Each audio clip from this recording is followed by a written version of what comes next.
Hello everyone, good morning to all. तो स्वागत है आप सभी का फिर से न्यूज़पेपर सेशन में। और चलिए शुरू करते हैं आज का न्यूज़पेपर। तो आज जो हमारी पहली न्यूज़ है वो है वैक्सीनेशन जो हुआ है किसका, सीनियर सिटीज़न का। Senior citizen in the sense कि सरकार ने बोला था पहले ही कि जो 60 और 60 प्लस हैं और साथ ही में 45 साल के वो लोग जिनको कोई बीमारी है उनको क्या मिलेगा, वैक्सीनेशन मिलेगा। तो कल रजिस्ट्रेशन हुआ था और कल ही क्या हुआ है कि 4.34 लाख सीनियर्स गेट वैक्सीनेटेड, मतलब 4.34 लाख लोगों को कल क्या हुआ है कि वैक्सीनेशन लगा है। और एक कौन से लोग हैं, सीनियर्स हैं, है ना, कि 45 प्लस विद मॉर्बिडिटीज़ और 60 साल और 60 साल से ज़्यादा के लोग हैं। और साथ ही में क्या, vaccines available in country safe for use by people on blood thinners says ICMR। ICMR ने क्या कहा है कि मीन्स ICMR कौन है, ये ICMR ये बॉडी है इंडिया की जो मेडिकल, इसका फुल फॉर्म क्या है, means Indian council for medical and research, है ना। ये जो है इसने क्या क्लियरेंस दिया हुआ है कि जिन लोगों को लगता था या मीन्स जो ब्लड थिनर्स को ये प्रॉब्लम कर सकता है तो नहीं करेगा, ऐसा ICMR ने क्लैरिफिकेशन दिया है। नेक्स्ट अगर देखें न्यूज़, तो नेक्स्ट न्यूज़ जो है, जैसे हमने सुना था कि एक एडिटोरियल भी डिस्कस किया था, उस एडिटोरियल में हमने क्या डिस्कस किया था कि इंडिया और जापान जो श्रीलंका का प्रोजेक्ट है, कौन सा प्रोजेक्ट है, टर्मिनल प्रोजेक्ट है, वेस्ट कंटेनर टर्मिनल प्रोजेक्ट है, उससे वो बाहर हो गए हैं। क्यों? चाइना की वजह से। तो अब क्या हुआ कि India and Japan back in news Sri Lanka port project, एक नए मीन्स सॉरी, वो पहला जो दूसरा था वो प्रोजेक्ट था वो दूसरा था, लेकिन ये वाला है ना अलग है ना। तो इसमें क्या है कि India and Japan back in new Sri Lanka port project, जो बंदरगाह प्रोजेक्ट था उसमें दूसरे में नए में एंटर किए हैं। Private investor set to develop west container terminal, है ना, कि private investor set to develop, वो क्या बनाएंगे, क्या है ना, वेस्ट कंटेनर टर्मिनल, मतलब कि इंडिया और जापान वापस आ गए हैं नई डील के साथ, है ना। और अगर नेक्स्ट न्यूज़ देखें, इधर से कॉलम से चलते हैं, स्टार्ट करते हैं, तो बोला गया कि रहाणे ने बोला है कि रहाणे से इस fourth test pitch will also assist spinners, है ना, कि क्या चौथे जो टेस्ट होगा उसमें पिच क्या करेगी, स्पिनर्स को काफ़ी हेल्प करेगी। नेक्स्ट देखें तो कंगना चाहती हैं कि Kangana 6 transfer of cases to Shimla fierce threat to life, मतलब उनको जान का खतरा है, इसलिए वो कंगना कह रही है कि उनके जो केसेस हैं वो कहाँ शिफ्ट कर दिए जाएँ, शिमला में कर दिए जाएँ। नेक्स्ट अगर देखें तो न्यूज़ जो है वो है farm unions plan to campaign against BJP in poll bound states. Poll bound states का मतलब जहाँ इलेक्शन होने वाले हैं वहाँ पर क्या करेंगे, कैंपेन करेंगे। फार्म जो यूनियंस हैं, मीन्स किसान जो यूनियंस हैं, वो किसके खिलाफ, बीजेपी के खिलाफ। और उन्होंने बोला है कि वो लोगों से रिक्वेस्ट करेंगे कि बीजेपी को वोट ना करें। मीन्स वो किसी का सपोर्ट नहीं मांगते, तो सिर्फ इतना कह रहे हैं कि मीन्स बीजेपी को वोट ना करें। क्यों ना करें, उन्होंने साथ में कारण दिए, बताया कि ये जो सरकार है ये किसानों को सपोर्ट नहीं कर रही है। नेक्स्ट अगर न्यूज़ देखें तो लिखा हुआ है कि will bring law to nullify CAA in Assam if voted to power. Priyanka Vadra जो हैं इन्होंने कहा है कि विल ब्रिंग लॉ, है ना, कि ये कानून लेकर आएंगी टू नलीफाई का मतलब था शून्य कर देना, प्रभाव से हटा देना, CAA in Assam if voted to power. कह रहे कि अगर ये सरकार में चुनी जाती हैं तो क्या होगा कि ये नया कानून लेकर आएंगे जो क्या करेगा, CAA जो सिटीजनशिप अमेंडमेंट एक्ट है वो असम में क्या होगा, नलीफाई हो जाएगा, मतलब शून्य हो जाएगा, उसका प्रभाव खत्म हो जाएगा, ये कहना चाह रहे हैं। तो एक तरफ सरकार क्या कर रही है, मीन्स कानून लेकर आ रही है, बांग्लादेशियों को भगाना चाहती है। दूसरी तरफ अगर प्रियंका जी आएंगी तो क्या करेगी, मीन्स वो काम नहीं होने देंगी। और नेक्स्ट अगर न्यूज़ है हमारे जो काम की हमारे है वो ये है कि सेंटर गार्नर्स का मतलब कलेक्ट करना कितने, 77,815 करोड़ इन स्पेक्ट्रम ऑक्शन। ऑक्शन का मतलब ये जो पूरा आपका जो फ़ोन वाला है, टेलीकॉम सेक्टर वाला है, इसका जो ऑक्शन हुआ है, ऑक्शन का मतलब बोली लगी है ना। तो उसमें जियो मीन्स टॉप पर है और इतने रुपए मीन्स 77,815 रुपीज़ का अब तक गार्नर हो चुके हैं। और साथ ही में बोला कि firm acquires means Airways for means 57,120 crore, मतलब इतने रुपए चाहिए होंगे। तो ये तो आज की थी हमारी news. Now we are going for our as usual editorial की तरफ चलेंगे और देखेंगे कि आज का हमारा एडिटोरियल किसके ऊपर बेस्ड है। तो आज जो हमारा एडिटोरियल है वो है ईरान और जो ईरान डील के ऊपर है। तो थोड़ा सा हम बता दें ईरान डील है क्या।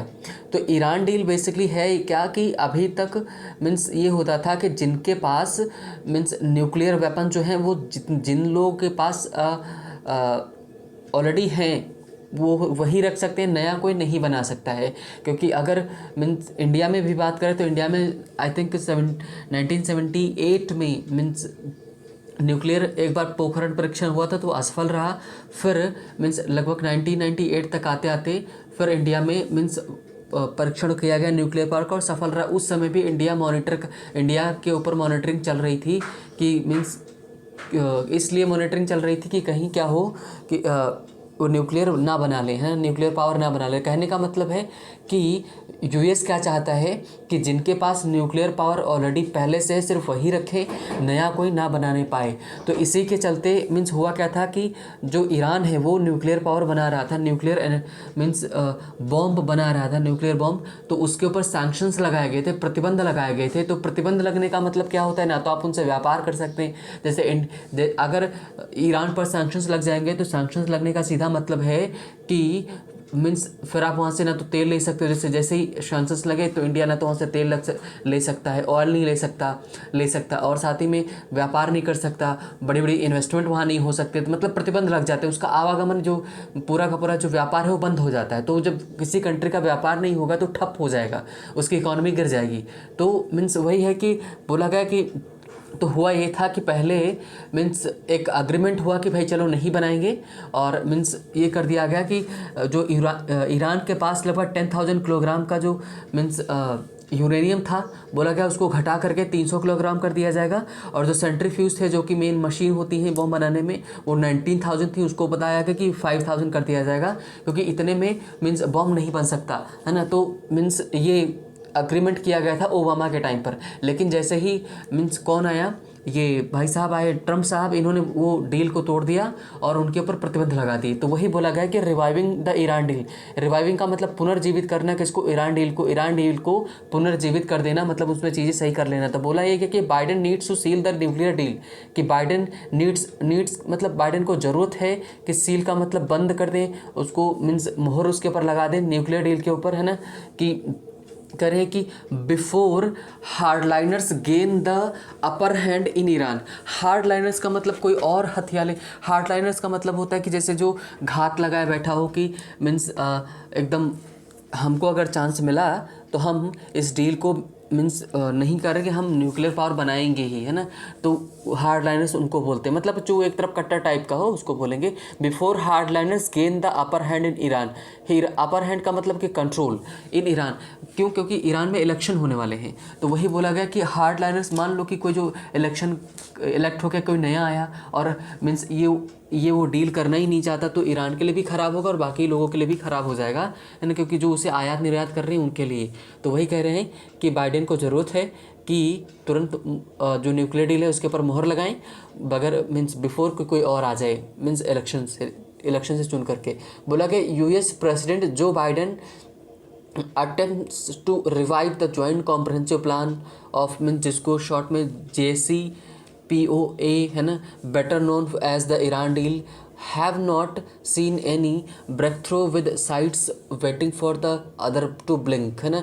कह रहे हैं कि जो प्रेसिडेंट है कहाँ के, यूएस के, कौन, मीन्स जो बाइडेन, वो प्रयास करते हैं किस बात का, टू रिवाइव, है ना, पुनर्जीवित करने के लिए क्या, joint comprehensive plan of action, जो कि ईरान डील का नाम दिया गया था, better known as the Iran nuclear deal, जिसको ईरान न्यूक्लियर डील के नाम से जाना जाता है। उसमें क्या हैव, है ना, देखो ये अटेम्प्ट्स, इस सेंटेंस का सब्जेक्ट एक तरह से लिया गया, अटेम्प्ट्स हैव नॉट सीन, है ना, इनके जो प्रयास हैं उन्होंने कोई देखा नहीं है, क्या ब्रेक थ्रू, कोई उनमें शुरुआत नहीं हो पाई, कोई उनमें सफलता नहीं मिली है। विद बोथ साइड्स, दोनों तरफ से वेटिंग, दोनों के दोनों साइड्स क्या कर रहे हैं, वेटिंग फॉर, इंतजार कर रहे हैं, अदर टू ब्लिंक, कि कोई दूसरा पलक झपकाए। पलक झपकाने का मतलब जैसे हम अगर शर्त लगाए हैं ना तो क्या करते हैं, वो भी आँख खोल के देख रहे हैं, वो भी आँख खोल कर देख रहे हैं, तो सामने वाला चाहता है कि आप पहले पलक झपकाओ, मीन्स आप चाहते हो कि वो पहले पलक झपकाए। तो इसमें होता ये है, कहने का मतलब ये है कि दोनों तरफ से जो दोनों देश हैं यूएस और ईरान, तो चाहते हैं कि पहले वो पहल करे, और ईरान चाहता है कि पहले यूएस पहल करे, यूएस चाहता है कि पहले ईरान पहल करे। तो इन्हीं के चलते कोई ब्रेक थ्रू नहीं हो रहा है, कोई शुरुआत नहीं हो पा रही है। द बाइडेन एडमिनिस्ट्रेशन सेज, जो बाइडन एडमिनिस्ट्रेशन वो कहता है it would return to the deal, है ना, कि वो डील में तभी आएगा, मतलब यूएस तभी डील में आएगा if Iran starts complying with its terms, है ना, कि कंप्लाई का मतलब फॉलो करना, कि कह रहे हैं कि बाइडन का एडमिनिस्ट्रेशन जो है वो ये मानता है कि ईरान के साथ डील तभी हो पाएगी, ईरान के साथ डील में तभी वापस आएंगे जब ईरान मानना स्टार्ट कर देगा क्या जो टर्म्स हैं, जो शर्तें लागू की गई हैं वो, है ना। तो तेहरान, तेहरान का मतलब क्या है कि अगर किसी कंट्री की कैपिटल लिखी है तो मतलब उस देश की बात हो रही, तो Tehran on other side seeks, मतलब तेहरान दूसरी तरफ क्या, आस्क द यूएस, यूएस से पूछता है क्या कि विच, अब यूएस के बारे में पहले जानकारी दे रहे हैं, यूएस विच यूनिलैटरली का मतलब एक तरफा से, है ना, वन साइडेड, क्विट का मतलब छोड़ देना डील को under the Donald Trump administration in May 2018, कह रहे हैं कि जो तेहरान है वो क्या चाहता है, यूएस से क्या चाहता है, तो यूएस को उन्होंने एक्सप्लेन किया हुआ है कॉमा लगा के कि विच यूनिलैटरली क्विट द डील, मतलब कि जो यूएस ने क्या किया था कि डील को छोड़ दिया था, क्विट कर दिया था, कब, जब डोनाल्ड ट्रंप क्या थे पावर में, तो मई 2018 में।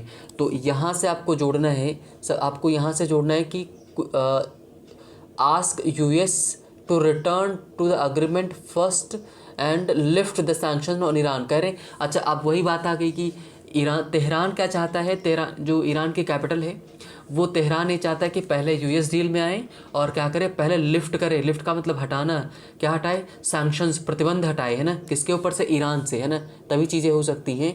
द ईयू का मतलब यूरोपियन यूनियन, है ना, उसके जो प्रयास हैं, efforts to organized direct US Iran talks were unsuccessful as Tehran reportedly rejected the offer, कह रहे हैं कि जो ईयू है, यूरोपियन यूनियन है, उसने प्रयास किया कि ऑर्गेनाइज करें यूएस और ईरान दोनों बातचीत करें, वो असफल रहा, है ना, कि क्यों असफल रहा, एज जैसा कि तेहरान ने रिपोर्टेडली मतलब तथाकथित रूप से रिजेक्ट कर दिया था, है ना, खारिज कर दिया था कि प्रयास को, जो ऑफर था उसको, है ना।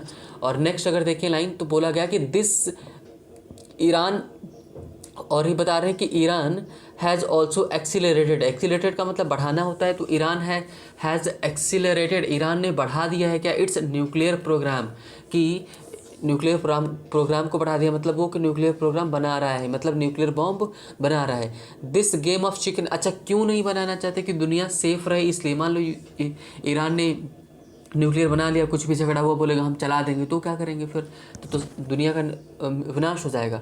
दिस गेम ऑफ चिकन क्यों बोला, मतलब कि मीन्स पकड़ रहे हैं चिकन का मतलब कि ना एक दूसरे को पकड़ ही नहीं पा रहे, भागते जा रहे हैं, है ना। तो this game of chicken continues as clock is ticking, मतलब कि जैसा घड़ी चल रही है ना तेज़ी से, वैसे गेम भी आगे जा रहा है ना, कि मतलब कोई सोल्यूशन नहीं निकल रहा है। Iran will elect a new president in June, Iran क्या करेगा कि नया प्रेसिडेंट चुनेगा। अभी वर्तमान का कौन है, हसन रूहानी है ना, तो मीन्स हसन रूहानी वर्तमान में इनके कौन है, प्रेसिडेंट है। हसन रूहानी हु बेट, मतलब कि means Hassan Rouhani who bet his presidency on deal, मतलब कि उन्होंने अपने दांव पर लगा के रखी है कौन सी प्रेसिडेंसी, मतलब कि अपनी जो मीन्स जो राष्ट्रपति है, राष्ट्रपति का पद पूरा अपने दांव पे लगा के रखा है, only to be repudiated by Mister Trump, है ना, कि रिप्यूडिएट का मतलब परित्याग करना किसके द्वारा, बाय ट्रंप के द्वारा, है ना। कैन नॉट, अब deal can not stand in a third consecutive election, कह रहे हैं कि जो मीन्स ये जो है मिस्टर भाई साहब जो प्रेसिडेंसी है ना इनकी दांव पर लगी है, और क्या है, mister Trump can not stand, है ना, can not stand in a third consecutive election, मतलब वो कह रहे हैं कि वो परित्याग किया गया था किसके द्वारा, मीन्स ट्रंप के द्वारा, ट्रंप ने ही तो डील से बाहर आए थे, है ना। तो वही कह रहे हैं कि अब वो तीसरी बार तो इलेक्शन में खड़े नहीं हो सकते, है ना, ये यहाँ पर इशू है, ये कहाँ का इशू है, एक यूएस का बता रहे हैं ना। तो और साथ ही में कह रहे हैं कि देयर इज़ नो गारंटी, है ना, कॉन्जिक्यूटिव का मतलब होता है लगातार, तो कह रहे देयर इज़ नो गारंटी, और ये गारंटी भी नहीं है कि दैट मॉडरेट लाइक मिस्टर रूहानी, मतलब कि मॉडरेट का मतलब जो मध्यस्थता करता है वो, मॉडरेट लाइक मिस्टर रूहानी will be elected this time, और ये भी कोई गारंटी नहीं कि इस बार भी मिस्टर रूहानी इलेक्ट किए जाएं, क्योंकि ये ईरान डील को बनाने में असफल रहे हैं। स्पेशली हसन रूहानी ही इसके हेड थे, स्टार्टिंग से ही इस डील को मैनेज कर रहे थे। 2001 की बात करें तो 2001 में जब अटैक हुआ अमेरिका में, तो उस समय हसन रूहानी ने बहुत ज़्यादा मीन्स ईरान ने बहुत ज़्यादा हेल्प की सॉरी, ये जो क्या बोलते हैं ना, जो टेररिस्ट ऑर्गेनाइजेशन था उसको हटाने में, है ना, तो उसी को आगे उन्होंने बोला भी है। तो ये कह रहे हैं ये सारी चीज़ें रहीं, तो कह रहे हैं कि गारंटी भी नहीं कि हसन रूहानी फिर से चुने जाएं। And it is not a secret that, मतलब ये भी कोई छुपा रहस्य नहीं है कि there is considerable opposition among the hardliners, मतलब वहाँ के जो हार्डलाइनर्स हैं, वहाँ के जो अपोजिशंस वाले हैं ना, कि वो इनके खिलाफ हैं। मतलब ये भी बात कोई छुपी नहीं है। A powerful constituency towards any kind of engagement with the US mister Biden, है ना, कि कह रहे हैं कि अब पावरफुल कॉन्स्टिट्यूएंसी, कहने का मतलब है कि इनके खिलाफ एकदम खड़े हैं, और towards any kind of engagement with US, कह रहे हैं कि किसी भी तरह का अगर एंगेजमेंट करेंगे तो मीन्स इनके खिलाफ चीज़ें हो जाएंगी। Mister Biden's best bet is to get the nuclear agreement back on track before Mister Rouhani leaves office, है ना, कि ये कह रहे हैं कि मिस्टर बाइडेन के लिए सबसे अच्छी शर्त, सबसे अच्छी चीज़ यही होगी कि वो क्या करें, टू गेट, प्राप्त कर ले न्यूक्लियर डील को, न्यूक्लियर अग्रीमेंट है उसको बैक ऑन ट्रैक की, जहाँ पहले था वैसे ही हो जाए, पहले, इससे पहले कि मिस्टर रूहानी अपना ऑफिस छोड़े, मतलब वो पावर से हट जाएं, उसके पहले इनको चीज़ें संभालने की ज़रूरत है। नेक्स्ट बात करें, अगर नेक्स्ट की बात की जाए, टू बी श्योर, सुनिश्चित होने के लिए mister Biden has moved with sense of urgency after assuming power, है ना। ये बात सही है कि जैसे ही पावर में आए हैं मिस्टर बाइडन, उन्होंने तेज़ी दिखाई है, शक्ति दिखाई है, कि मीन्स काम को लेकर के अर्जेंसी दिखाई है, जैसे उन्होंने पावर को एज्यूम किया है, लिया है हाथ में, तब से।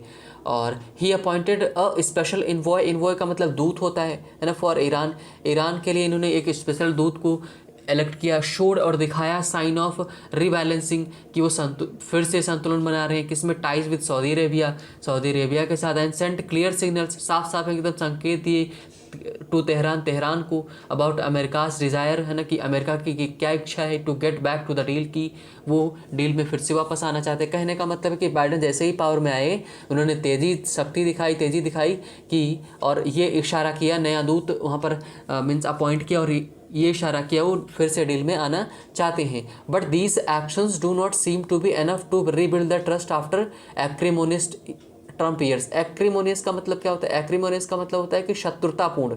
कह रहे हैं कि जो ट्रम्प के शत्रुतापूर्ण जो साल रहे हैं, एक्रीमोनियस का मतलब शत्रुतापूर्ण होता है।